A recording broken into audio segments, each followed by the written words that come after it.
Vamos lá. Vou fazer uma oração e a gente inicia a nossa aula. Senhor Jesus, agradecemos ao Senhor porque o Senhor morreu naquela cruz para nos salvar. Te agradecemos pela tua ressurreição. Te agradecemos, ó Pai, pelo teu infinito amor de ter enviado o teu Filho para morrer por nós. Obrigado, Deus, pela remissão dos nossos pecados que temos em Cristo Jesus. Obrigado, Deus, porque o Senhor nos ama. Pedimos que nessa manhã o Senhor possa nos dar entendimento, compreensão da tua palavra, compreensão, Deus, das tuas escrituras, que possamos ser edificados, que após essa aula o teu Espírito Santo, Deus, possa nos fazer, Senhor, cristãos mais conscientes da tua verdade, dispostos a te servir e dispostos a te amar mais. Em nome de Jesus, amém. Então vamos lá, gente? Podemos começar?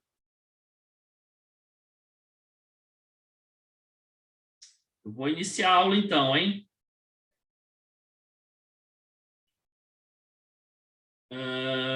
Então, gente, vamos lá. Na aula de hoje, antes de iniciar a aula, sempre avisando que essa aula está sendo gravada e será disponibilizada no YouTube. Então, caso você interaja aqui conosco, a sua voz ou a sua imagem poderão ser captados e serão vinculados no YouTube. Hoje, dando continuidade ao nosso estudo, panorama do Novo Testamento, né? Aquela visão geral do Novo Testamento, a gente vai, no dia de hoje, abordar os livros de Hebreus e Tiago. Tá? Uma tarefa mais simples do que a do pastor Davi na última aula, que ele teve que passar pela quantidade enorme de cartas de Paulo, mas também bem difícil, pelo conteúdo que nos aguarda no livro de Hebreus e no livro de Tiago, tá? Então, vamos começar aqui pelo livro de Hebreus. O livro de Hebreus, a gente pode resumir assim: Cristo é o nosso sumo sacerdote, ok? Vamos lá ler Hebreus de 1 a 4. No início de Hebreus, acho que é bem interessante essa leitura inicial. Eu vou ler aqui para vocês, tá? Havendo Deus outrora falado muitas vezes e de muitas maneiras aos pais pelos profetas, nesses últimos dias nos falou pelo Filho, a quem constituiu herdeiro de todas as coisas, pelo qual também fez o universo. Ele, que é resplendor da glória e a expressão exata do ser, sustentando todas as coisas pela palavra do seu poder. Depois de ter feito a purificação dos pecados, assentou-se à direita da majestade, nas alturas, tendo se tornado tão superior aos anjos, quanto herdou o mais excelente nome do que eles. Ok? Então, gente, a gente vê aqui em Hebreus, nessa passagem, nesses versículos, a gente vê a tônica do livro de Hebreus, que é a transição da antiga aliança para a nova aliança. Jesus aqui, ele é apontado como filho de Deus, superior aos homens e aos anjos. Além disso, essa passagem mostra Jesus como nosso sumo sacerdote, tá? Então, vamos prosseguir aqui. Eu vou inverter. Normalmente a gente fala do autor, eu vou colocar do conteúdo, tá? O livro de Hebreus, ele é uma carta exortativa, tá? Lá em Hebreus 2, de 1 a 4, a gente vê lá, eu vou ler para vocês também. Por esta razão, prestem atenção, importa que nos apeguemos com mais firmeza às verdades ouvidas, para que delas jamais nos desviemos. Pois, se tornou firme a palavra falada por meio de anjos, e de toda transgressão ou desobediência recebeu justo castigo, como escaparemos nós se negligenciarmos tão grande salvação, a qual, tendo sido anunciada inicialmente pelo Senhor, foi-nos depois confirmada pelos que a ouviram, dando Deus testemunho juntamente com eles, por sinais, prodígios e vários milagres, e por distribuições do Espírito Santo segundo a sua vontade. Tá? A gente vê nesses versículos aqui uma clara exortação, um chamado para os cristãos ficarem firmes no Evangelho. Lá em Hebreus 13, 22, a gente também vê outra passagem exortativa, e aqui bem mais explícita. Rogo-vos ainda, irmãos, que suporteis a presente palavra de exortação, tanto mais quanto vos escrevi resumidamente. Gente, esse início aqui, esses trechos que eu li de Hebreus, evidencia esse caráter exortativo da carta. A epístola também encoraja os cristãos a serem perseverantes, mediante tendo em vista a perseguição que eles estavam sofrendo, tá? O autor da carta de Hebreus é um autor desconhecido, tá? O fato de dele ter escrito, como eu li lá no versículo 3, lá a passagem, se vocês quiserem acompanhar, fala assim, o fato dele ter falado que ele...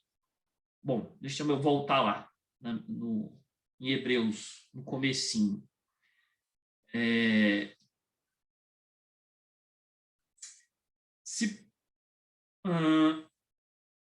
Agora eu perdi aqui.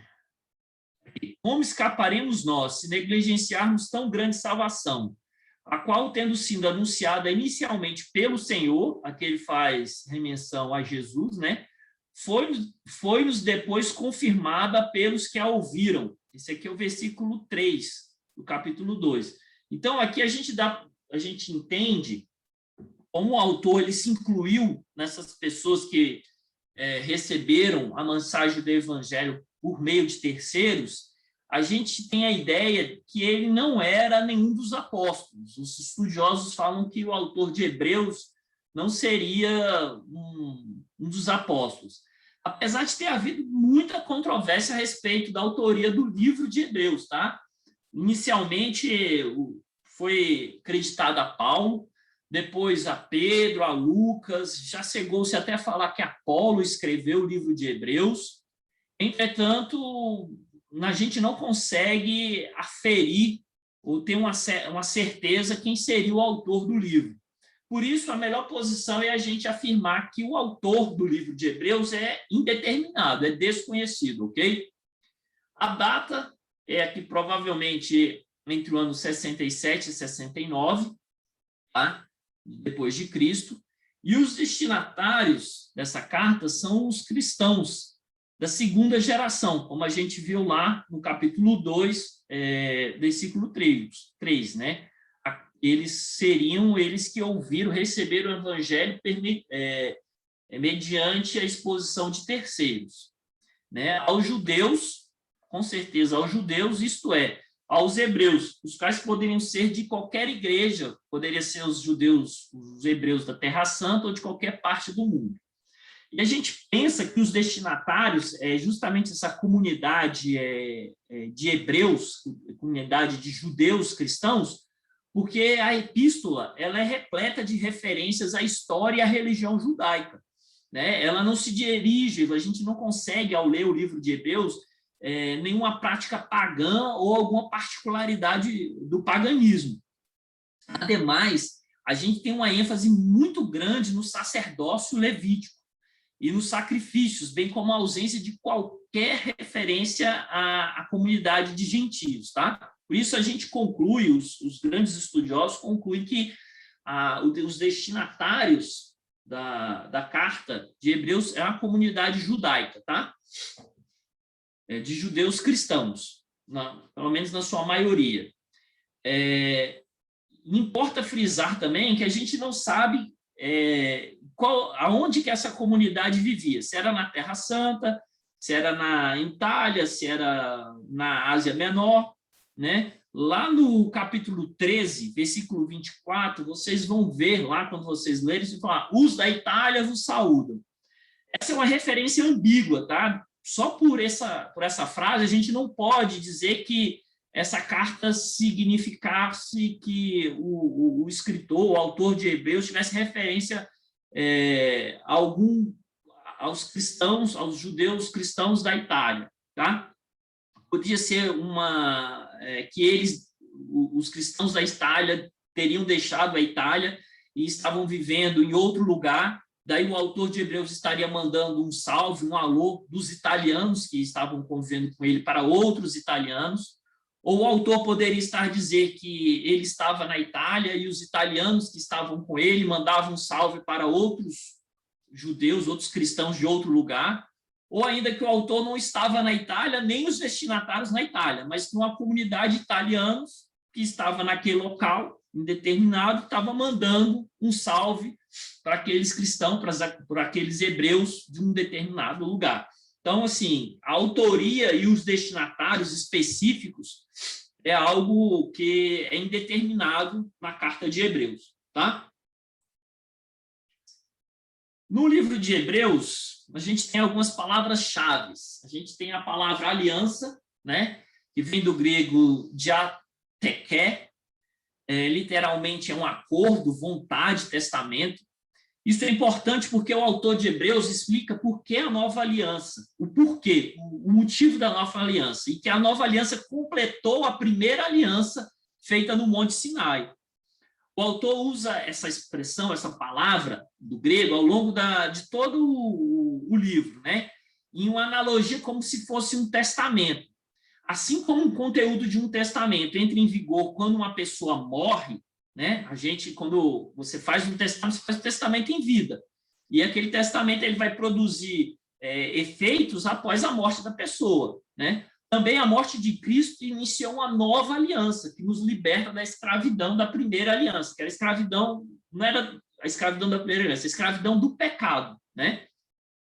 A gente também vê aqui a palavra mediador, né? Em grego, que quer dizer messites, literalmente essa palavra quer dizer intermediador. Paulo caracteriza Moisés como mediador da aliança no Monte Sinai. Moisés atuou como um elo de comunicação entre Deus e os israelitas no Monte Sinai, na época da peregrinação no deserto. E Moisés informou quais eram as obrigações dos israelitas perante Deus, perante a antiga aliança, da primeira aliança. Tá? Agindo na mesma posição, Jesus é o mediador da nova aliança. Ele, por meio da pessoa dele, ele ativa essa nova aliança pelo seu sacrifício na cruz. Tá? E temos aqui também outra palavra importante no livro de Hebreus, que é a palavra resgate. Né? Em grego é apolotrócios, literalmente redenção. Quando ela é utilizada pelos autores do Novo Testamento, essa palavra e o seu termo se relaciona à redenção. Redenção reflete o ato de libertar, soltar, comprar de volta, pagar uma quantia, um resgate. Resgate para o pecado da humanidade, que é isso que Cristo veio fazer. Né? A morte dele veio resgatar a humanidade do pecado. Porém, Cristo pagou esse preço por meio do seu sacrifício, assim libertando-nos da escravidão do pecado, para que fôssemos trazidos de volta para a família de Deus. Né? Essas são as três palavras-chave do livro de Hebreus. Tá? O livro de Hebreus, ele tem ênfase também, é bom a gente destacar a ênfase dele. São três ênfases. Deus falou a sua palavra absolutamente final em seu Filho. Abandonar Cristo é abandonar Deus por completo. Isso a gente vai perceber na leitura do livro de Hebreus. O livro de Hebreus fala que Cristo é superior a tudo que houve antes. É a velha revelação e o primeiro êxodo e todo o sistema sacerdotal. Como Cristo, o livro de Hebreus, ele mostra que Cristo é superior a toda aquela tradição da primeira aliança e inaugura uma nova aliança. E o povo de Deus pode ter plena confiança no Filho de Deus, o perfeito sumo sacerdote, que dá a todas as pessoas acesso imediato a Deus, tá? Essa seria a ênfase do livro de Hebreus. As principais doutrinas. Nova aliança, né? Isso aí, como a gente já tocou, né? Que todos os cristãos têm agora acesso direto a Deus por meio do sacrifício de Jesus e Cristo como sumo sacerdote. Vamos ler aqui Hebreus 4, 14, 16, porque esse trecho, acho que ele resume bem essa ideia da nova aliança e Cristo como sumo sacerdote. Quem pode abrir para mim aí, na sua Bíblia, e ler para mim Hebreus 4, 14 a 16, por favor. Já deu tempo de acordar, né? É quase 10 horas. Vamos lá. Um voluntário, por gentileza.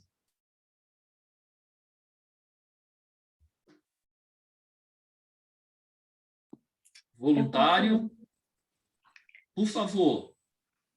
Tendo, pois, a Jesus, o Filho de Deus, como grande sumo sacerdote que penetrou os céus, conservemos firmes a nossa confissão, porque não temos sumo sacerdote que não possa compadecer-se das nossas fraquezas.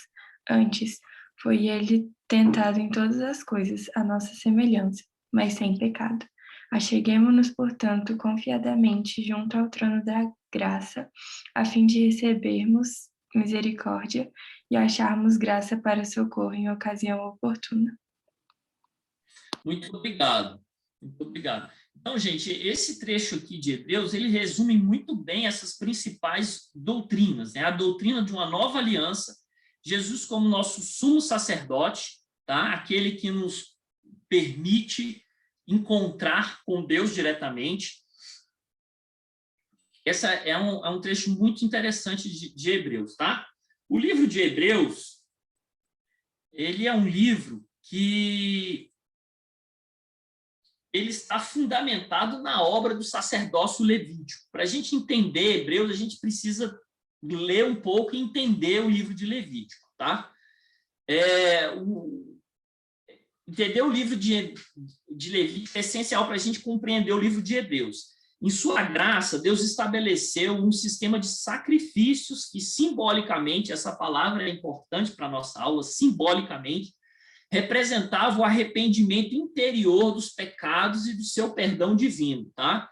Hebreus é um estudo que contrasta as provisões imperfeitas e incompletas da antiga aliança, dada sob a liderança de Moisés, às provisões infinitamente superiores da nova aliança, fornecida pelo nosso sumo sacerdote Jesus Cristo, Filho unigênito de Deus e Messias, tá? Essa é a ideia que a gente precisa ter. Que o livro de Hebreus, ele traz essa correlação com o livro de Levítico.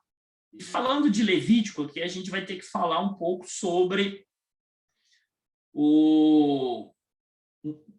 a questão dos sacrifícios. A gente tem que entender que o livro, a boa compreensão do livro de Hebreus é que ele ataca, de certa forma, não sei se o termo seria atacar, mas ele contesta para a época uma concepção falsa de fé em Jesus, que predominava na época do Antigo Testamento, e não o Antigo Testamento em si. Qual que era essa falsa ideia, a falsa concepção? Era a ideia que Deus podia ser apaziguado, que a ira de Deus podia ser aplacada pela observância dos ritos religiosos, e que o perdão de pecados era obtido por meio do sacrifício dos animais, né? Você teria paz com Deus se você fizesse o sacrifício, se você cumprisse o rito religioso. Contudo, a lei e o sacerdócio, os sacrifícios, tinham a intenção de instruir o povo de Deus em sua necessidade de redenção, para elevar a sua contemplação daquele que pratica o sacrifício, aquele que vai sacrificar a Deus, contemplar a Deus e o seu Salvador que um dia viria. Muitas pessoas, erroneamente, depositavam sua esperança na observação dos rituais e, portanto, em si mesmo, e não na promessa de salvação de Deus. Tá? A pessoa cometia um monte de pecado, achava, não, vou lá e sacrifício, está tudo certo, está pago. Como se assim, eu pudesse pagar a Deus. Ó, eu fiz um monte de coisa errada, faço o sacrifício, estou livre da minha culpa. Né? O resultado disso, dessa falsa ideia, dessa falsa religiosidade, foi sempre uma situação de estéril e rebeldia em relação a Deus, porque o povo se relacionava com Deus não com intimidade, com amor, com devoção, com paixão. Era uma questão de troca, né? Na verdade, até mesmo os sermões lá de Moisés, em Deuteronômio, a gente vê algumas expressões da graça. Quem pode abrir aí para mim Deuteronômio 4, 9, de 4 a 6, e faz essa leitura aí, por gentileza. A Camila já leu, hein? Não vou pedir para ela. Alguém pode? Deuteronômio 4, quais são os versículos? 9, de 4 a 6. Ah, não, é Deuteronômio 9. Peraí, deixa eu só abrir no 9 aqui. Tá tranquilo. Desculpa. Boa.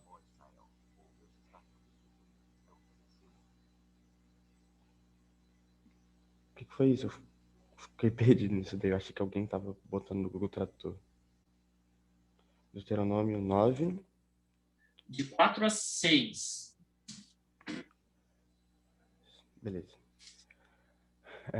Quando, pois, o Senhor teu Deus os lançar fora de diante de ti, não fales no teu coração, dizendo: por causa da minha justiça é que o Senhor me trouxe a esta terra para possuir.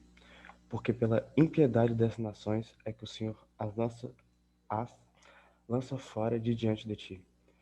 Não é por causa da tua justiça, nem pela retidão do teu coração, que entras a possuir a sua terra, mas pela impiedade dessas nações, o Senhor teu Deus as lança fora de diante de ti. E para confirmar a palavra que o Senhor jurou a teus pais, Abraão, Isaque e Jacó, sabe, pois que não é por causa da tua justiça que o Senhor teu Deus te dá essa boa terra para possuí-la, pois tu és povo obstinado. Precisa continuar ou aqui tá bom? Que aqui é o 6. Não, tá ótimo, excelente. Então, muito obrigado.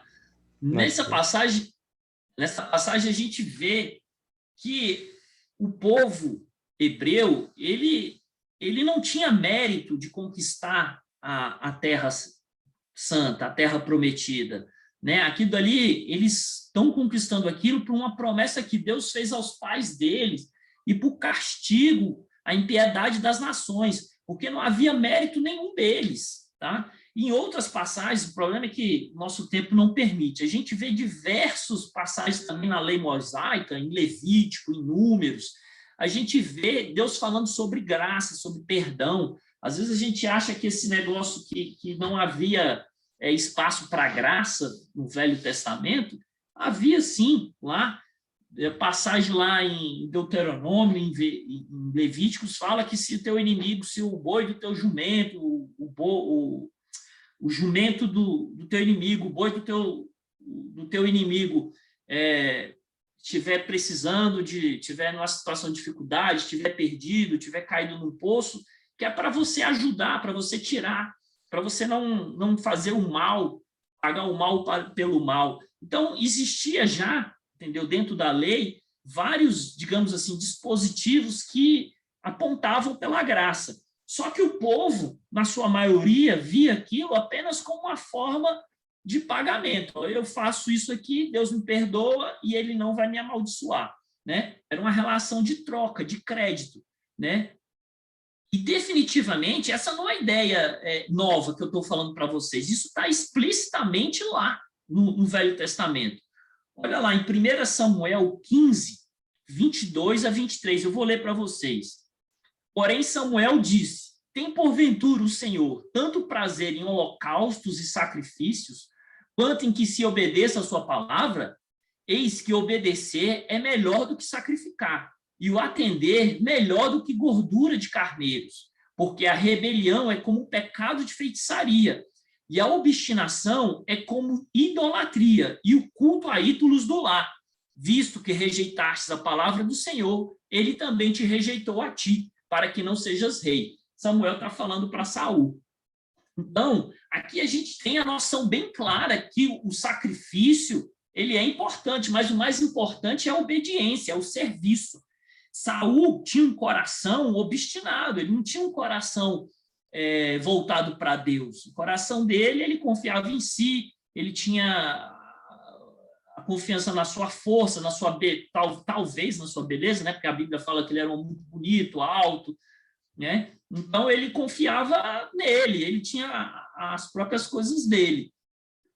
Davi não, Davi era um cara diferente. Davi cometeu um monte de pecado, fez um monte de coisa errada, mas ele tinha um coração voltado para Deus, ele tinha um coração que amava a Deus, ele tinha intimidade com Deus. Esse é o grande contraste entre os dois reis, né? Um que não amava a Deus e o outro que amava. Saul não amava a Deus, pecou e Deus rejeitou ele, porque ele não tinha arrependimento, ele não tinha um relacionamento, ele não tinha a fé viva. E Davi não, Davi tinha a fé viva, ele se arrependia dos erros dele, né? Essa noção de graça e perdão já estava no Velho Testamento, tá? A gente não pode confundir as coisas. O sacrifício e as prescrições da lei, elas deveriam ser observadas sim, tá? Os sacrifícios eram figurações, eram sombras, tipo de um sacrifício maior que ia ser feito mais tarde, o sacrifício de Cristo, né? O sacrifício por si só não salvava ninguém. Deveria haver fé e arrependimento. O pastor Marco Antônio hoje, no culto, ele falou sobre isso, ele deu uma pincelada nisso, sobre os sacrifícios, né? Ele fala da quantidade infindável de carneiros e animais que foram sacrificados, todos eles apontando para a morte de Cristo, né? Então, esses sacrifícios da lei mosaica, eles eram sacrifícios que apontavam para Cristo, para o sacrifício perfeito que um dia ser oferecido, tá?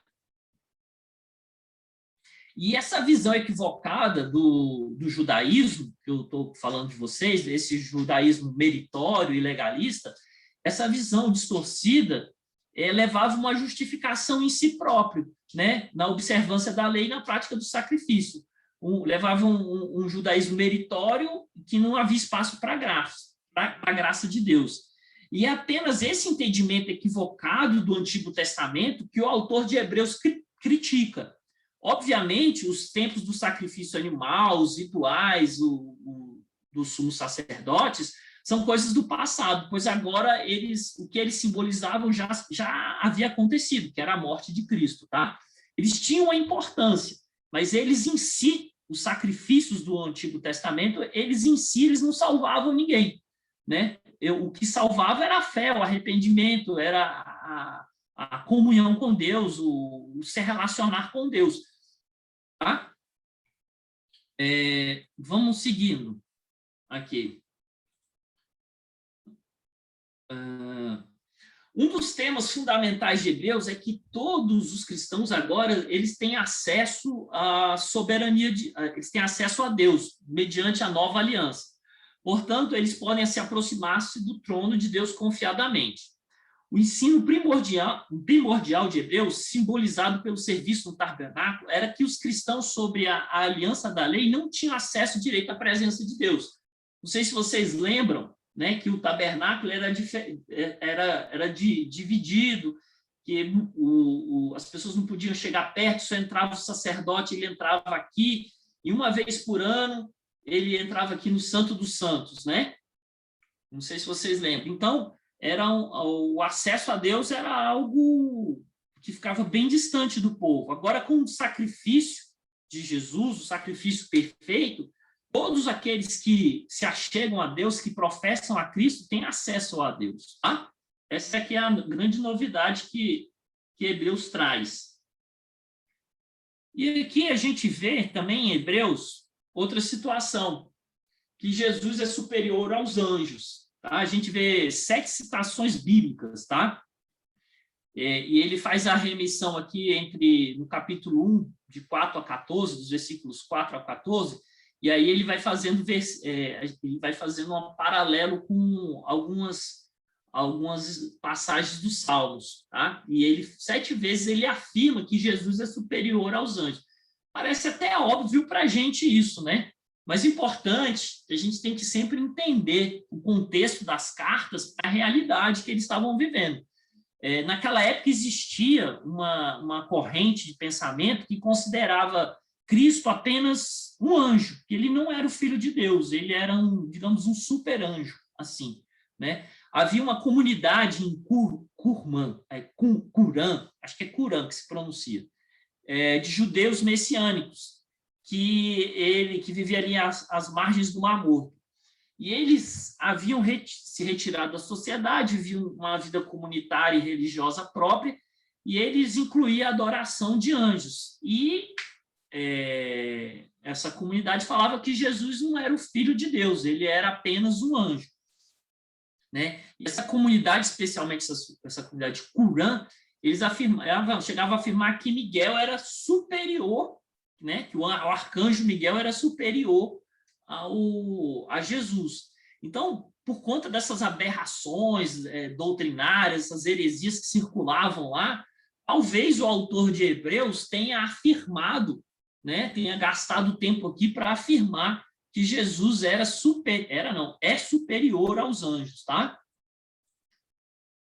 Outro ponto que a gente vê em Hebreus, a gente vê o autor gastando tinta aqui, é que Jesus é superior aos profetas. Isso aqui é importante porque os judeus, como a carta de Hebreus é destinada para os judeus, né?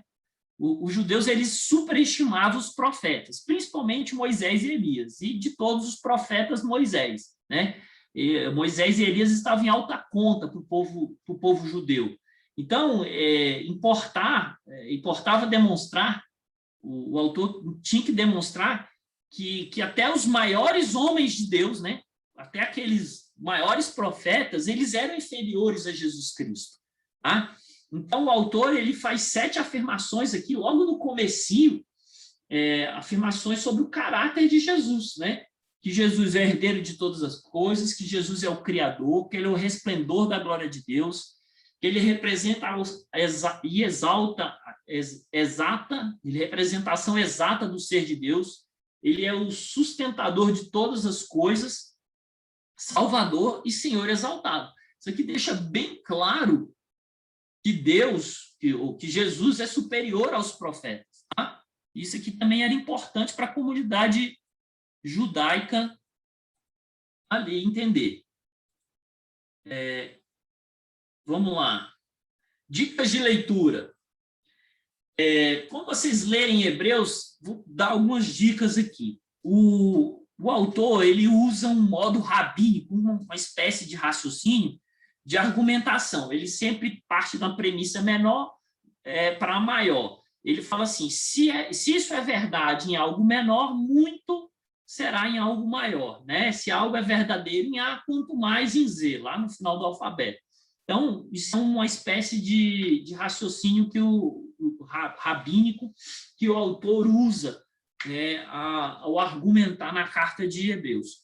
Outra forma que ele faz, que ele usa, ele cita textos do Velho Testamento e encaixa Jesus lá.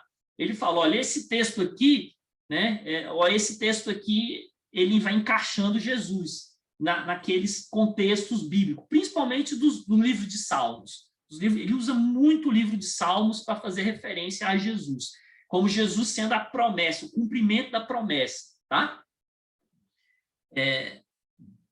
Outra dica que eu quero deixar aqui para vocês do livro da leitura é que o autor ele se dirige a 3 grupos de judeus, tá? Então vocês têm que ter ideia que ele não está escrevendo só para um tipo de público. Tem 3 públicos distintos aqui.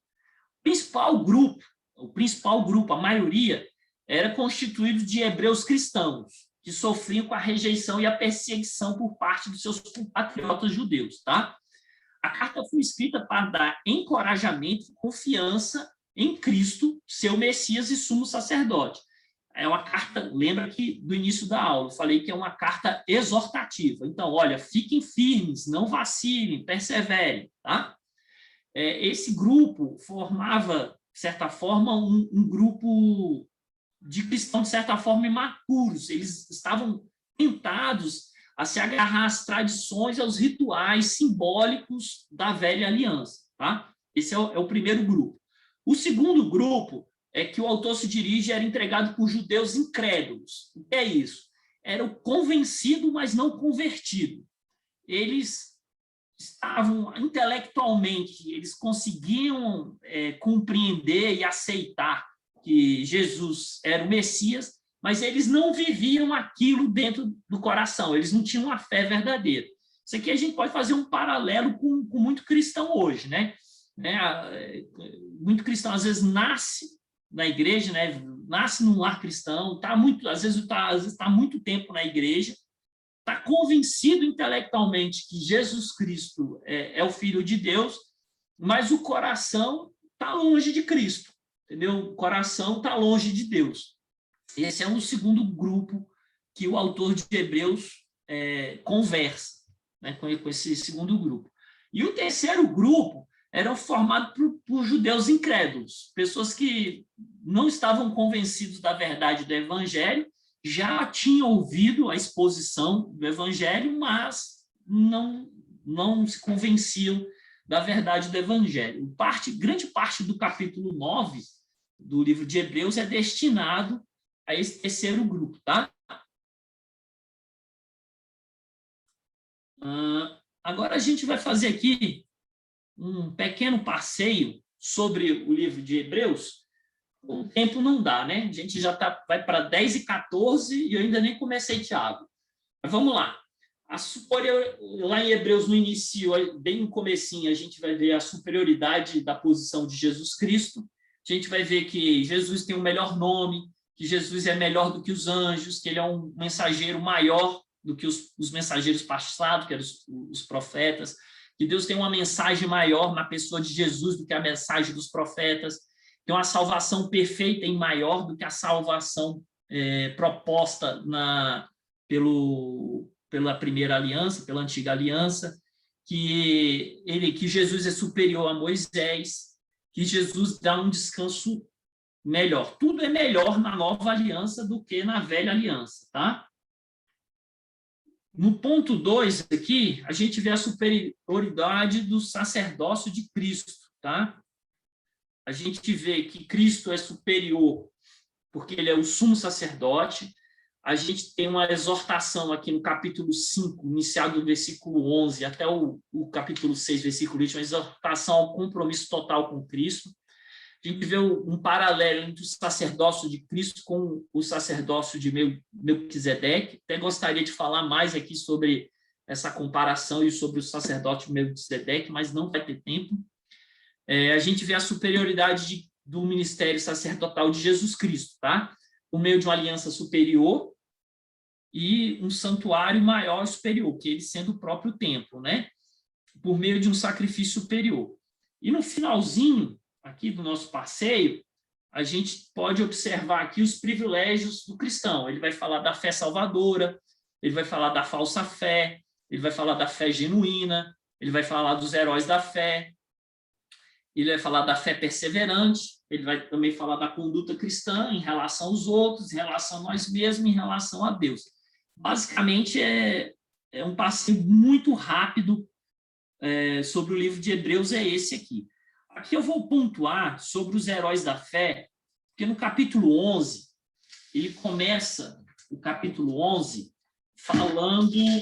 dando uma definição de fé. Quem pode aí abrir em Hebreus 11, 1 e ler para mim, por favor? Hebreus 11, 1.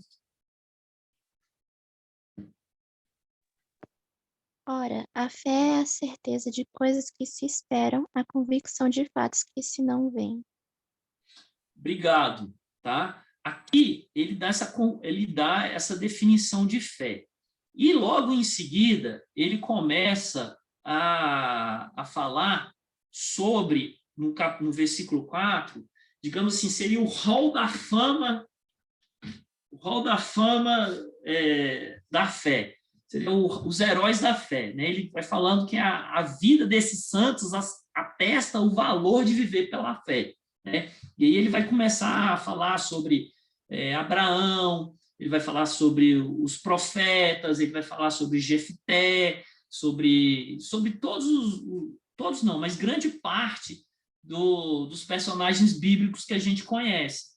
E essa passagem dos heróis da fé, ela começa com essa declaração enfática sobre a natureza da fé, que envolve o conhecimento de algo sólido, tá? que é a garantia e que a fé ela não é baseada em provas científicas, não é algo que você atesta pela ciência, mas uma segurança divina e uma dádiva de Deus. É como fala no versículo, é uma certeza de coisas que se espera, e a convicção de fatos que não se veem, uma convicção interior. E aí ele vai citando nesse rol de heróis da fé nomes de vários personagens bíblicos e a realização deles. E muitas vezes ele cita os sofrimentos dessas pessoas ali no capítulo, ilustrando a extensão e a fidelidade da vida dessas pessoas. Alguns desses heróis, eles experimentaram grandes sucessos, né? Eles são personagens marcantes que a gente viu grande sucesso neste mundo. Outros sofreram grandes aflições. E o que importa quando vocês lerem esse rol aí dos heróis da fé é que todos seguiram a Deus de forma corajosa e comprometida, tá? Independente do resultado terreno. Eles depositaram sua confiança em Deus e em suas promessas. Então, às vezes, a gente fala assim, não, basta ter fé e tudo vai dar certo. Às vezes, ter fé e as coisas continuam dando errado, como na vida de vários personagens bíblicos. Eles tinham fé e as coisas continuavam dando errado, né? Mas todos eles não retrocederam, todos eles se mantiveram firmes com a fé, tá? Em seguida, vamos seguir aqui, para tentar ser mais rápido para a gente conseguir chegar lá em Tiago. Os judeus, Cristo em Hebreus, os judeus cristãos corriam o risco de cair novamente nos rituais da lei, como eu havia falado. Assim, o livro de Hebreus exorta seus leitores a se lembrarem da provisão de Deus para o perfeito sacerdote sacrifício em Cristo, a fim de libertar aqueles que permaneciam sob a lei. Hebreus apresenta Cristo como um sacrifício perfeito, em contraste com os sacrifícios da antiga aliança. Cristo também é superior como sumo sacerdote, profeta e rei, tá? Ok? Gente, alguém sabe aí o que é ou o que são os ofícios de Cristo? Alguém tem ideia do que seja isso? Ofícios de Cristo? Alguém sabe? Então, vamos lá. Eu vou dizer, então, aqui para vocês. Os ofícios de Cristo. Ofício, a gente pode dizer, ofício é uma tarefa, é uma função, é um trabalho, né? No Antigo Testamento, o ofício era um trabalho que era exercido com autoridade reconhecido publicamente. No Antigo Testamento, a gente tinha 3 ofícios: o ofício do rei, do sacerdote e do profeta. O rei era chamado para governar conforme a lei de Deus, o sacerdote chamado para realizar o culto conforme as diretrizes da lei, além de interceder, o sacerdote tinha a função de orar pelo povo, né? E o profeta chamado para anunciar a palavra de Deus. Todos esses ofícios eram exercidos no Antigo Testamento e eram exercidos de forma imperfeita, porque eram feitos por pecadores. Jesus cumpriu plenamente os 3 ofícios. Primeiro, no seu estado de humilhação, quando ele se tornou homem encarnado aqui, o ministério, a gente vê que no ministério terreno de Jesus, ele cumpriu esses 3 ofícios, e ele continua a cumpri-los, os 3 ofícios, no seu estado de exaltação, tá? Por toda a Bíblia, a gente vê esses ofícios de Cristo, mas no livro de Hebreus, eles ficam bem claros, tá? Aqui a gente vai ver em Hebreus 1:8 que Jesus como rei e que governa sobre todos. A gente vai ver aqui em Hebreus 4,14, Jesus como sacerdote que pagou a pena do pecado do seu povo por meio do seu sacrifício e intercede por ele. E a gente vai ver aqui em Hebreus 4:1, Jesus como profeta, que transmite a vontade, a palavra de Deus. Para quem quiser mais saber sobre a questão dos ofícios de Cristo, breve catecismo, tá? Pergunta 23. Ok? Vamos seguir. Eu tinha uma pergunta aqui para vocês, mas eu vou pular isso daqui, o próximo, e vamos para o livro de Tiago, porque a hora já está muito adiantada. Tá? Tiago, a gente vai ver a fé em ação, tá? Quantos Tiagos aparecem no Novo Testamento? Vocês sabem? Quantos Tiagos tem no Novo Testamento?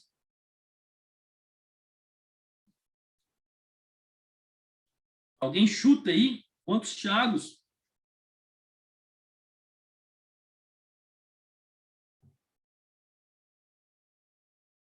Ninguém chuta? 3. 3. Boa. Passou bem perto. Muito bom. Passou bem perto. A gente tem 4 Tiagos. A gente tem o Tiago menor, filho de Alfeu, tá? A gente tem o Tiago, pai de Judas, que não é o Judas Iscariotes, é aquele outro Judas que era discípulo de Jesus. A gente tem o Tiago, apóstolo, filho de Zebedeu, que é o irmão de João. E a gente tem o Tiago, o irmão de Jesus mesmo, filho de Maria, tá? Qual desses 4 vocês acham que escreveu a carta de Tiago? Alguém quer dar um chute aí? O irmão de Jesus. Sabe tudo, hein? Nota 10 para você. O irmão de Jesus, esse mesmo, tá? Os estudiosos chegaram ao consenso do que foi o irmão de Jesus que escreveu a carta de Tiago, tá?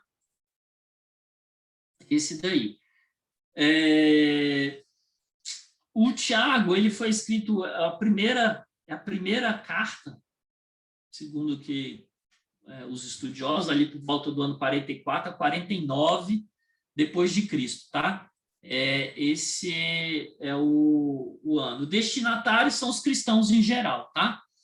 E esse irmão de Jesus foi o que escreveu a carta. Vamos aqui para o próximo.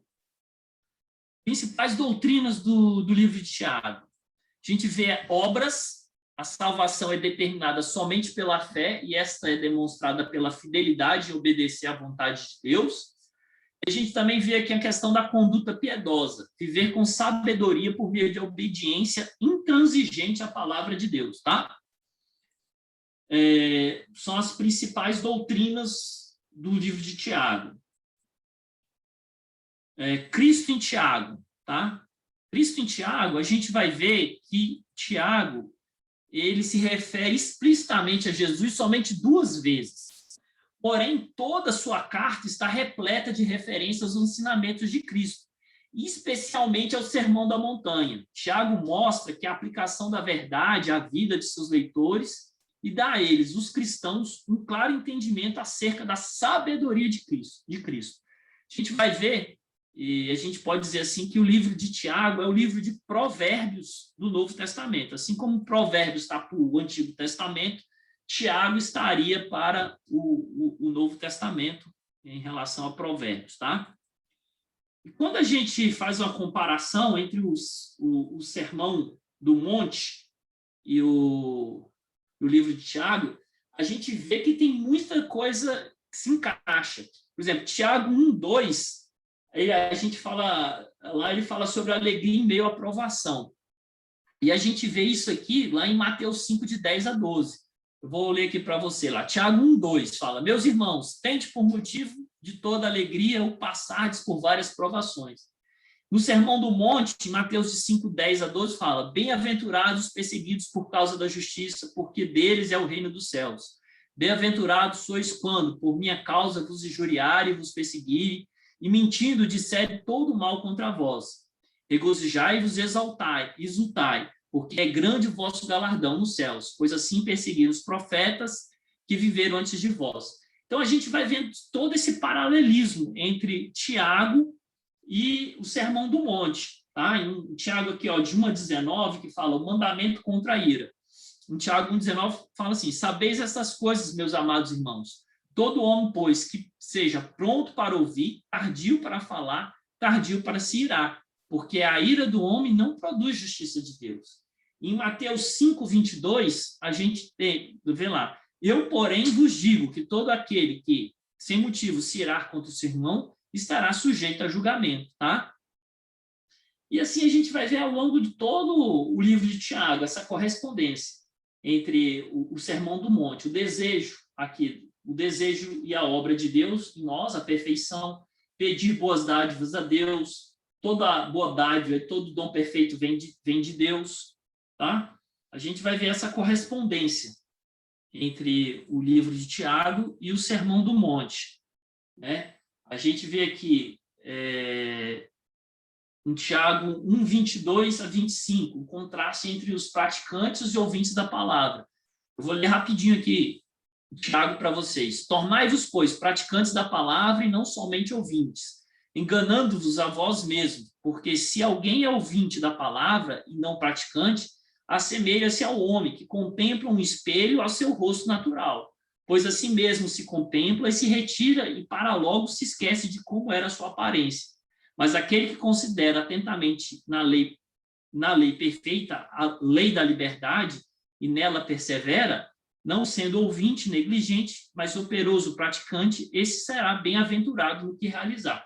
Isso aqui é em Tiago. Lá em Mateus 7:24 a 25, ele vai falar, eu não vou ler aqui por causa do tempo, mas aquela passagem que vocês conhecem tão bem, aquele que constrói a casa em cima da rocha e aquele que constrói a casa em cima da areia, né? Tem até o corinho aí que as crianças cantam lá no Mini, né? Que Jesus fala: todo aquele, pois, que ouve as minhas palavras e as pratica será comparado a um homem prudente que edificou sua casa sobre a rocha, tá? E o que não pratica é aquele que construiu a casa sobre a areia, ok? E a gente vai ver toda essa correspondência, é bem interessante. Se vocês quiserem, depois é só me pedir, eu mando esse quadro para vocês aí, pelo WhatsApp, alguma coisa assim, para vocês irem comparando os trechos de Tiago com os trechos do Sermão do Monte, tá? Aqui, ó, ele fala da fé morta. Em Tiago 2:14 a 26, ele vai falar da fé morta e sem valor. E ele também vai fazer uma comparação aqui lá com o Sermão do Monte, Mateus 7:21 a 23. Em Tiago 3:12, ele vai falar sobre a árvore que produz aquilo que está de acordo com a sua espécie, né? A árvore que produz fruto, né? Dos bons frutos. Lá em Mateus 7:16 vai ter isso aí também, tá? Essa correspondência. Todo o livro de Tiago a gente consegue fazer essa correspondência entre o livro de Tiago e o Sermão do Monte. A gente vê lá sobre os temas, e não são temas de Tiago: não se preocupar demais com o amanhã, que fala sobre a advertência contra os ricos, né? Ele lá em Tiago 5:2 fala sobre a pessoa que confia nas riquezas, e aqui tem um paralelo com aquela história que Jesus falou sobre juntar tesouros, onde a traça e a ferrugem vão destruir. Fala aqui sobre a condenação contra a condenação do justo, fala a advertência do não julgar, que o juiz está às portas. Aqui a gente vê os profetas como exemplo de pacientes diante do sofrimento, está lá em Tiago 5:10, em Mateus 5:12. Fala sobre não fazer juramentos apressados e irreverentes, está lá em Tiago 5:12, em Mateus 5:33 a 37, tá? Então, todo esse paralelo aí, a gente consegue traçar no livro todo, do livro de Tiago com o livro do Sermão do Monte. Então, uma dica de leitura é ler Tiago e ler o Sermão do Monte junto, tá? Vocês vão ver que tem muita coisa em comum. O ensinamento de Jesus e os ensinamentos contidos em Tiago, tá? Em Tiago também, a gente vê aqui as ênfases. Primeira ênfase, fé prática dos cristãos, tá? A fé tem que ser algo prático. Não pode ser algo destituído de praticidade. Tá? Lá em Tiago, a gente vai ver em Tiago 2,26, ele fala bem assim: porque assim como o corpo sem espírito está morto, assim também a fé sem obras é morta. Tá? A gente vai ver aqui alegria e paciência em meio às provas. A gente já até leu esse versículo hoje aqui. A natureza da verdadeira sabedoria cristã, que eu falei para vocês. O livro de Tiago é um livro, lembra muito o livro de Provérbios. Lá, e ele fala assim, lá em Tiago 3,17, a sabedoria, porém, lá do alto, é primeiramente pura, depois pacífica, indulgente, tratável, plena de misericórdia e de bons frutos, imparcial, sem fingimento, tá? A gente vê o abuso da língua, esse é o uso adequado, tá? Que Tiago também vai falar isso, vocês já devem ter falado, já deve ter lido isso. Lá em Tiago 1,26, ele deixa bem claro: se alguém supõe ser religioso, deixando de refrear a língua, antes enganando o próprio coração, a sua religião é vã, tá? E aqui também ele tem uma ênfase, o livro de Tiago, nas atitudes dos ricos para com os pobres, tá?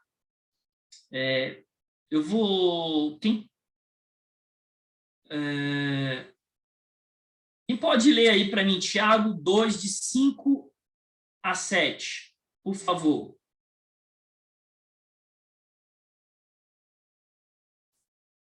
Tiago 2, de 5 a 7.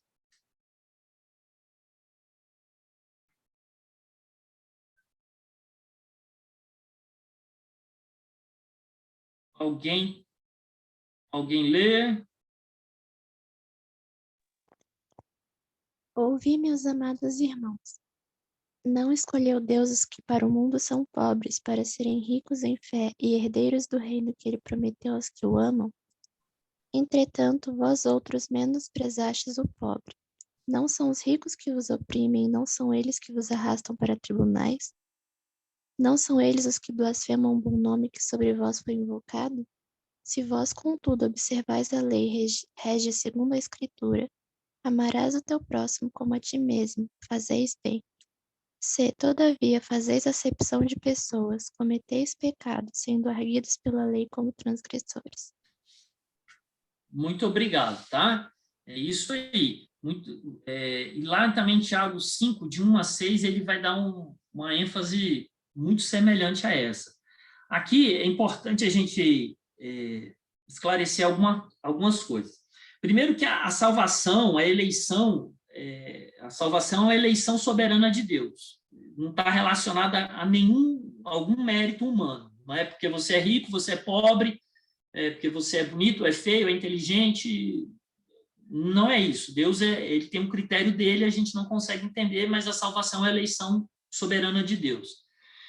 Só que a Escritura revela que Deus dá atenção especial a todos aqueles que são fracos e humildes. Aí a gente vai ler ao longo de toda a palavra de Deus, sempre que Deus é o Deus dos órfãos, das viúvas, dos oprimidos, dos fracos. Então, Deus ele dá essa atenção a essas pessoas. Né? E muitas vezes a gente vê que Deus escolhe o seu povo entre as classes mais desfavorecidas. Isso por quê? A fim de manifestar a glória dele e confundir, envergonhar a arrogância humana. Tá? Então, assim, essa passagem de Tiago, ela tem que ser entendida dentro de um contexto de acepção de pessoas. Tá? Não é problema ser rico. Ser rico não é impeditivo para ser salvo. Tá?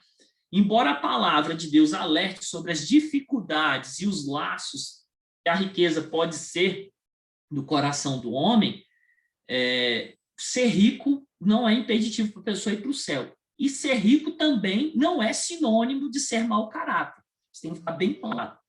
Contudo, e é isso aqui que Tiago está querendo enfatizar, é que muitas pessoas ricas usam seu poderio financeiro para explorar os pobres, para agir de forma imoral, antiética, humilhando e oprimindo os pobres. A comunidade cristã deve romper com esse padrão, tá? Não pode haver distinção de tratamento entre ricos e pobres na comunidade cristã. É bem isso que Tiago está querendo enfatizar. Hoje também, no sermão, o pastor Marcos Alexandre falou a respeito disso. Quem teve oportunidade de ouvir o sermão falou.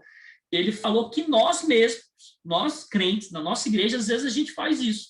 Se chega alguma pessoa poderosa, a gente geralmente dá mais atenção, dá uma paparicada, né? Agora, se é um cara mais humilde, uma pessoa mais simples, qual que é a nossa tendência carnal, nosso pecado? É mais um qualquer. Isso está errado. Isso é um pecado que habita dentro de nós, sabe? De tratar as pessoas dessa forma.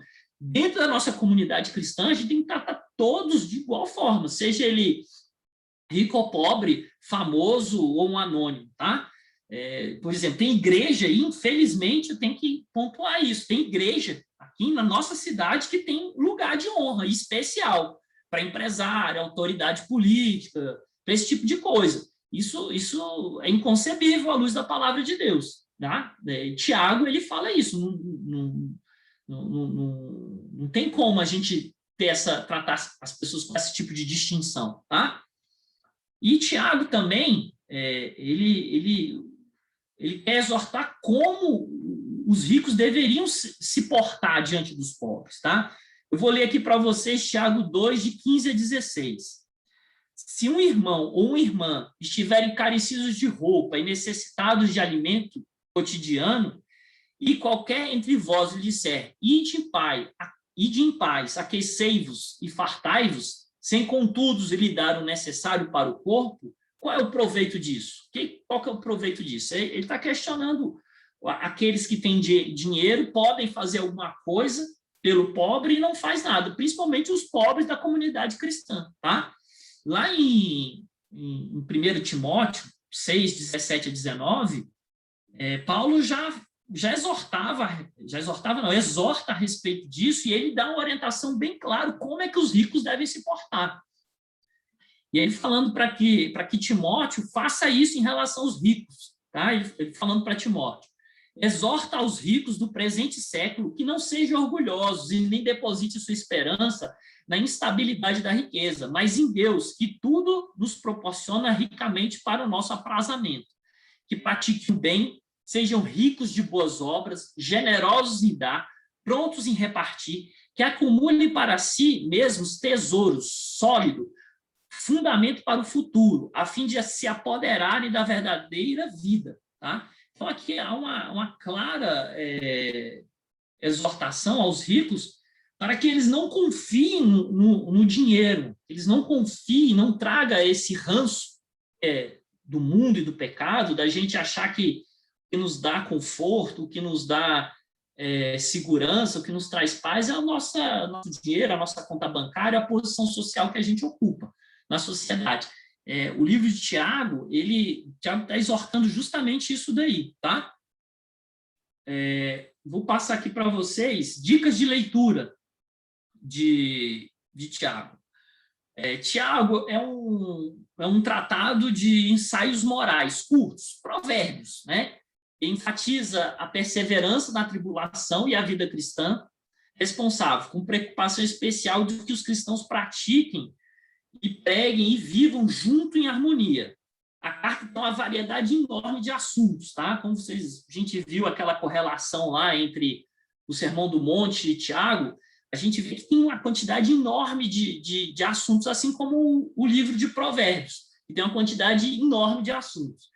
E todos esses assuntos são direcionados especificamente a um comportamento cristão, tá? A gente não vai achar na carta de Tiago uma exposição doutrinária profunda, como a gente encontra no livro de Hebreus, como a gente viu no livro de Romanos, uma exposição doutrinária. A gente vê mais como se fosse provérbios, como se fosse direcionamentos para a vida cristã prática, diária, tá? Outra dica de leitura de Tiago é que ele tem essa natureza aforística da carta. Essa aforismo aqui é provérbio, tá? São pequenas sentenças de sabedoria. E isso é muito comum, porque vem da sabedoria, é um estilo da sabedoria judaica, um estilo de leitura e de processamento do conhecimento que os judeus tinham, né? No livro não tem, como eu disse, uma preocupação doutrinária, mais prática, tá? Tiago faz a gente se lembrar do livro de Provérbios, como eu falei. Ele dá uma ênfase prática do conhecimento, do conhecimento prático e a prática no dia a dia. É interessante que também Tiago ele usa referências à natureza, como Jesus sempre fazia nas suas parábolas, nos seus ensinamentos, ele fazia remissões à natureza, fazia alusões à natureza. Tiago ele faz muito isso. Ele fala, pelo menos aí umas 30 referências. Ele fala como a onda do mar, ele fala sobre os répteis, ele fala dos céus enviando chuva. Isso lembra muito os ensinamentos de Jesus, tá? Outra dica de Tiago aqui é o uso da figura retórica denominado diatribe. Quem teve aí na aula de Romanos, eu expliquei, né, o que seria a diatribe, eu vou falar rapidinho. A diatribe é uma forma retórica que quem está escrevendo ou quem está falando, ele imagina um interlocutor, e aí ele faz perguntas para esse interlocutor, perguntas imaginárias, e acaba respondendo. No livro de Romanos é cheio de diatribe. No livro de Tiago também a gente vai ver isso, que ele faz questionamentos, ele supõe que tem uma pessoa conversando com ele, tá? Então isso aí facilita vocês entenderem o livro de Tiago. Mais uma vez ele fala sobre a questão dos ricos e dos pobres, né? A gente já falou a respeito disso, então eu vou pular por causa do horário, tá? Gente, por conta do horário, eu vou passar bem rapidinho isso daqui, um passeio sobre Tiago. A gente podia dividir o livro de Tiago de diversas formas. Tá? Primeiro lá, eu fiz uma comparação entre o livro de Tiago e o Sermão do Monte. A gente poderia ter outros tipos de divisão. Tem uma divisão aqui que é a prova da fé, entendeu? A prova da perseverança no sofrimento, que no tópico 1, tá? Como se aquele que tem fé, a fé dele é provada por meio da perseverança. E todos esses aqui, esses tópicos, são exemplos de provas e respostas da fé do cristão mediante aquela prova, aquela provação que ele está passando. Por exemplo, aqui no tópico 6, a gente vê a prova da língua. Se você tem fé, então a prova é que você tem uma fé verdadeira, uma fé cristã, você tem que saber controlar a sua língua, né? Se você tem fé, então a sua sabedoria tem que ser uma sabedoria humilde, tá? Infelizmente, a gente não leu esse versículo aqui, mas aqui em Tiago 3,13, ele fala que a sabedoria é uma sabedoria humilde, né? É diferente às vezes. Às vezes a gente vê aí pessoas cheias de conhecimento, mas de uma arrogância terrível, né? De uma presunção extraordinária. E a palavra de Deus fala que a sabedoria ela é humilde. A verdadeira sabedoria ela é simples. Ela conduz... 3,18 aqui. Bom, deixa eu só procurar aqui rapidinho. A verdadeira sabedoria o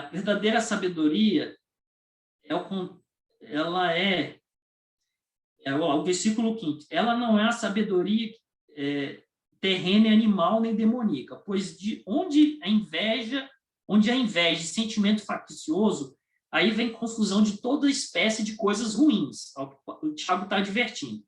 A sabedoria, porém, lá do alto, é primeiramente pura, depois pacífica, indulgente, tratável, plena de misericórdia, de bons frutos, imparcial, sem fingimento. Ora, em paz que se semeia o fruto da justiça para os que promovem a paz. Então, aqui, se você vai provar, se você diz que tem fé e é um homem sábio, qual é o seu comportamento? Você tem sido usado sua inteligência, esse seu comportamento para semear todo o seu conhecimento, paz, semear bom fruto, misericórdia, ou tem usado a sua sabedoria, todo o seu conhecimento para semear discórdia, uma sabedoria arrogante? Então, essas passagens aqui, esse passeio de Tiago, ele mostra bem isso daqui, é a prova da nossa fé, tá? A prova da indulgência com o mundo. A indulgência aqui do mundo é a tolerância, é a amizade com o mundo. Se você tem fé, como é que você tem um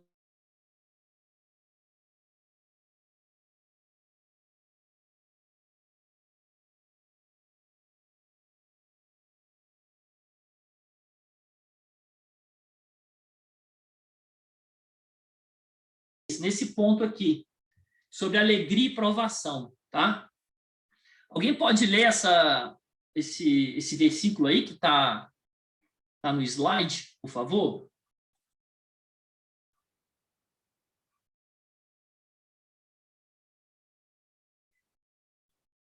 Vamos lá, gente. Se vocês lerem rapidinho, prometo que eu vou liberar vocês rápido, não vou ficar muito tempo.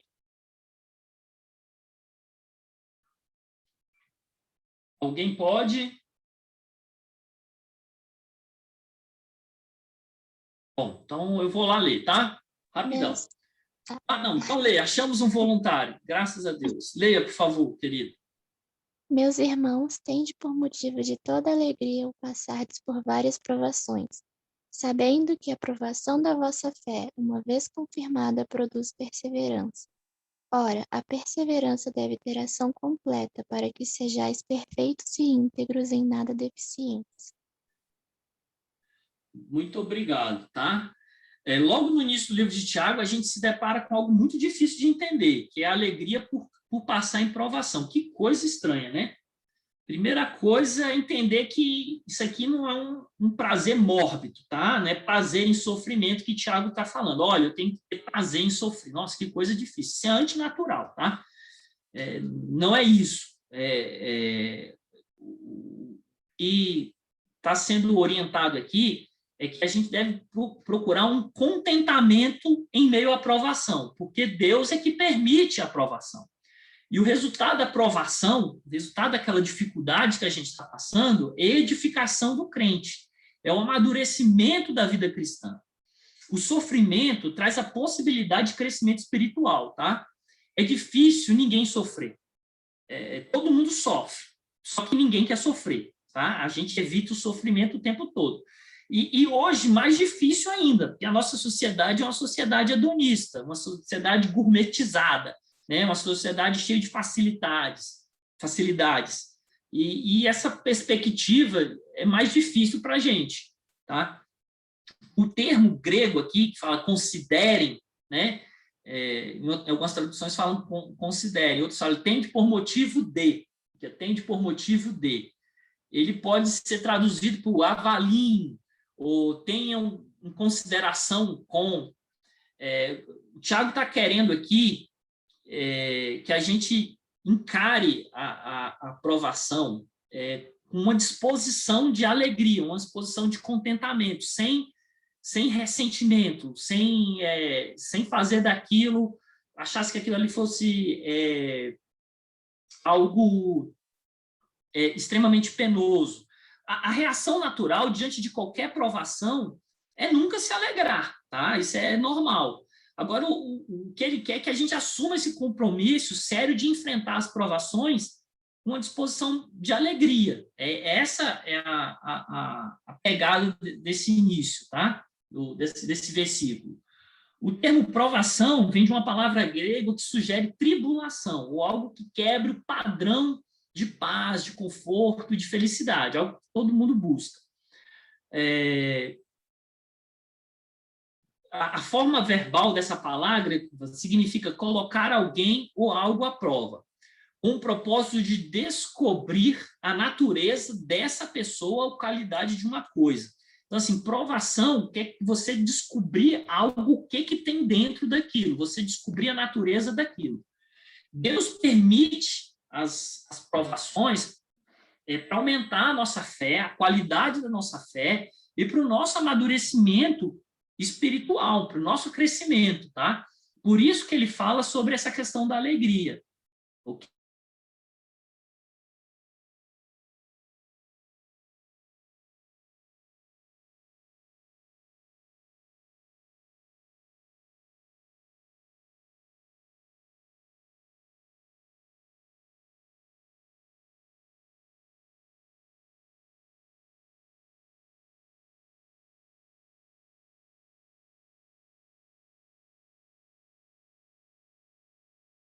Direção aí. Uma coisa não anula a outra, tá?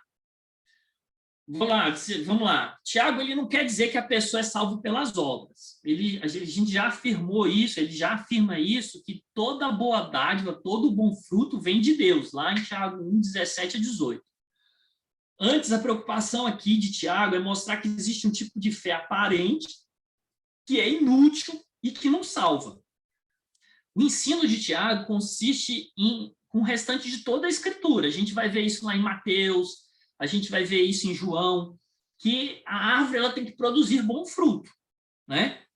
É possível, isso aqui os estudiosos comentando o texto, que Tiago estivesse escrevendo aos judeus que haviam rejeitado a justiça pelas obras do judaísmo e, em vez disso, aceitado a noção equivocada de que, em vez que não eram eficazes a salvação, as obras justas e a obediência à vontade de Deus não eram necessárias. Então, Tiago está tentando falar assim, olha, talvez, né, uma comunidade de judeus que tivesse rejeitado a justiça de Deus pelas obras, que era o que eu falei lá sobre no livro de Hebreus, que eu falei que o judaísmo é uma religião muito meritória, legalista, e eles tivessem aceitado a graça de Deus. E agora está falando assim, o importante é ter fé. O que eu faço, as minhas ações não importam. Aliás, lá na carta de Coríntios, quando a gente lê Coríntios, esse era uma das tônicas, uma das crises da igreja de Coríntios era essa. Eles achavam que só bastava ter fé. E o que eles fizessem em vida, nada estava importante, porque o espírito estava salvo. Então, em Coríntios tinha todo tipo de imoralidade, todo tipo de confusão, briga entre irmãos, a igreja é extremamente problemática, porque fruto dessa concepção errada de que só basta ter fé, as obras tanto faz ter obra ou não. Assim, é possível que, para esse grupo de cristãos, a fé ela se reduza a apenas o entendimento intelectual, né, mental, sobre quem era Cristo, a obra de Cristo, mas sem nada prático, né? Quando eu falei de Lutero, né? Quando Lutero e os reformadores insistiram na fórmula justificação somente pela fé, a intenção deles era deixar bem claro que a justificação vinha por meio da fé e não por meio de obras. A palavra somente, que é esse mote, né, ficou muito forte na época da Reforma, né? Justificação somente pela fé. O somente não significa que a fé salvadora ou justificadora existe sem nenhum subsequente, sem nenhuma consequência, sem nenhum fruto, tá? Lutero insistia que a fé salvadora é uma fé viva, tá? Tiago desafiou qualquer pessoa que afirmava ter fé a demonstrá-la e torná-la visível, né? A única evidência disponível aos olhos humanos de que a pessoa tem fé são as obras. Deus, ele vê o meu coração, o seu coração, o coração de todo mundo. Ele sabe quem tem fé de verdade ou não. Agora, como eu e você, a gente pode avaliar se a pessoa tem fé ou não, é pelas obras. A palavra de Deus mesmo fala que pelas obras, pelo fruto a gente vai conhecer a árvore, né? Então, aqui é uma questão de causa e consequência. Que a gente tem que entender. A causa da nossa salvação é a nossa fé em Cristo. A consequência são as nossas boas obras. A gente não pode inverter, né? Por exemplo, algumas religiões falam que a pessoa vai ser salva pelas boas obras. Então, a pessoa começa a praticar um monte de obras, independentemente da fé ou daquilo que ela acredita, mas sim uma forma dela obter a salvação, né? Aí a gente volta lá para o estudo de Hebreus, do legalismo. De repente, tem uma nota promissória contra Deus. Eu chegar, quando eu morrer, chegar na porta do céu, né? Fazendo aqui uma alegoria, criando uma história, tá lá um anjo lá, tá lá Miguel Gabriel fazendo o check-in, e aí, você vai entrar aqui por quê? Aí o cara apresenta a nota promissória, olha aqui, o tanto de boas obras que eu fiz na terra. Isso daí, não, segundo a Bíblia, a Escritura, não vai te avalizar para você entrar no céu. Tá? Você vai entrar se você... Não, vou entrar porque eu tenho fé em Jesus Cristo, porque eu me arrependi dos meus pecados, porque eu tenho a fé verdadeira em Cristo. Tá? A questão de causa e consequência. Outra coisa também que a gente tem que chamar atenção aqui, que o texto de Tiago, ele quer trazer a questão de prova da fé, tá? Ele quer como é que você vai provar que a sua fé é verdadeira? O que ele lá aqui no versículo que a gente leu, seu irmão tem frio, seu irmão tem fome, e você fala, vai em paz. Você não precisa. Que tipo de fé é essa, né? É isso que ele está questionando. Cadê a prova da sua fé? Né? Aqui em Tiago 2, versículo 21 a 24, a palavra justificado, vou lá aqui ler para vocês. Apesar do tempo, peço desculpa, mas tem que ler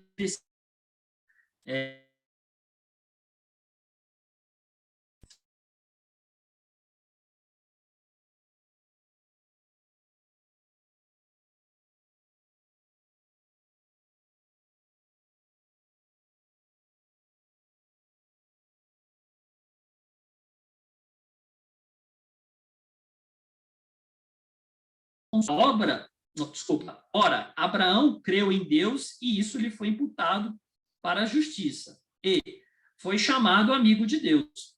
Verificais que uma pessoa é justificada por obras e não por fé somente. Tiago está querendo complicar a nossa vida, né? A vida dos reformadores. Por isso que eu falei que no começo da reforma ficou com o pé atrás com o livro de Tiago, né? No versículo 24, verificais que somente uma pessoa é justificada, não por fé somente. Poxa, mas esse versículo é complicado de entender, né? Eu vou dar a chave aqui para vocês entenderem esse versículo. A palavra justificado aqui, ela não tem o sentido forense que Paulo usa em Romanos. Quem teve a oportunidade de assistir a aula de Romanos, a gente falou sobre a justificação e que Paulo pregava que era justificado, a palavra justificado aqui é uma expressão de justificado, no sentido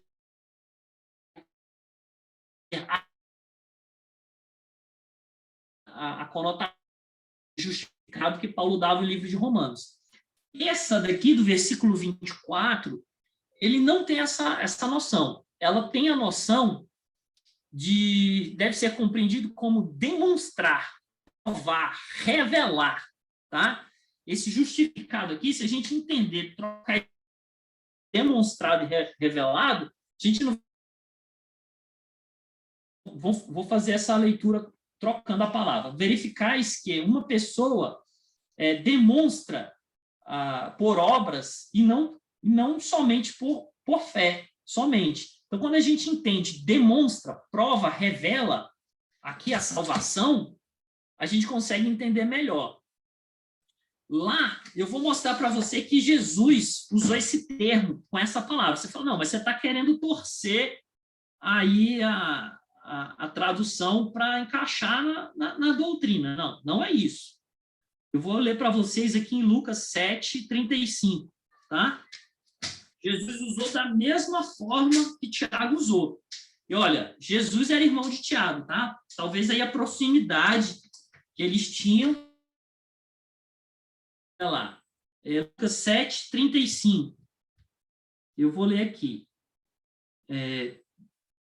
Vou ler o 34. Veio o filho do homem, comendo e bebendo, e dizeis: eis aí um glutão e bebedor de vinho, amigo de publicanos e pecadores. Agora o 35. Mas a sabedoria é justificada por todos os seus filhos. Justificada aqui, em Lucas 7,35, é o mesmo verbo que Tiago usou lá no versículo 24, é o verbo de kaiô, né? É o que dá o sentido que declarou, né? Declarou, é o sentido de demonstrar, provar e revelar. Essa passagem aqui de Lucas, que eu estou fazendo referência, ela pode ser interpretada assim: a sabedoria é justificada por todos os seus filhos, ou seja, a sabedoria é demonstrada ser sabedoria verdadeira pelos seus resultados. Assim como a verdadeira sabedoria é demonstrada pelos seus frutos, a alegação de fé de Abraão foi justificada aqui no sentido de demonstrada, revelada, provada pela sua obediência exterior. Então, a gente consegue entender aqui que o livro de Tiago está em confronto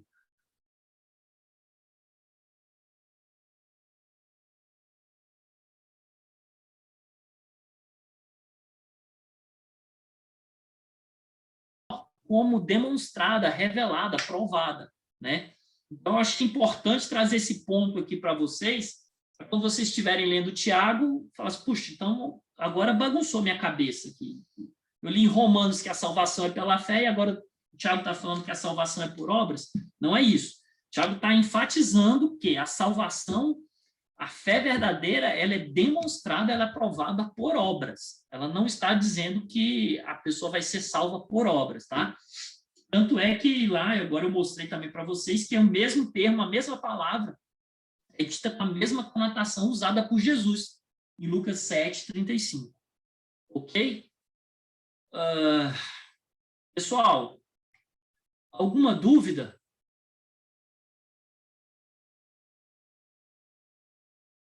Alguém quer falar alguma coisa aí?